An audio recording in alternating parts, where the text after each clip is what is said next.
வந்து நம்மளால் வந்து கேஎஃப்சி சாப்பிடாம ஒரு நாள் கூட இருக்க முடியல, என்னன்னே தெரியல. அது பைத்தியம் முடிச்சிருச்சுன்னு நினைக்கிறேன். அப்படில இவங்க என்னென்னமோ பண்ணி நம்மளை வந்து அடிக்ட் ஆக்கிடுறாங்கப்பா கேஎஃப்சிக்காரங்க. ஸோ அதனால் வந்து ஆர்டர் பண்ணி நம்ம கேஎஃப்சி சாப்பிட்லாமா? கேஎஃப்சி இது ரோலு. இதுக்குள்ளே இருக்கிறது என்ன சொல்லி கெஸ் பண்ணுங்க. இதுக்குள்ளே இருக்கிறது பர்கரு. பர்கரு இது பர்கர். என்னடா உள்ள ஒன்றுமே வைக்கல.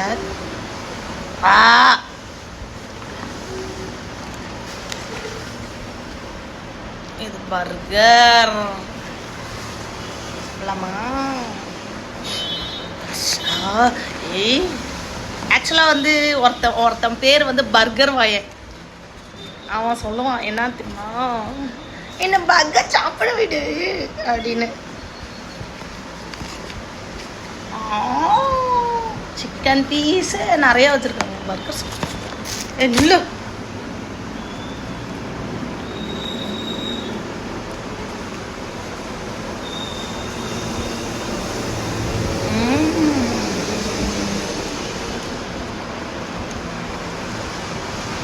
சரி, நான் பர்கர் சாப்பிட்றேன். பாய்.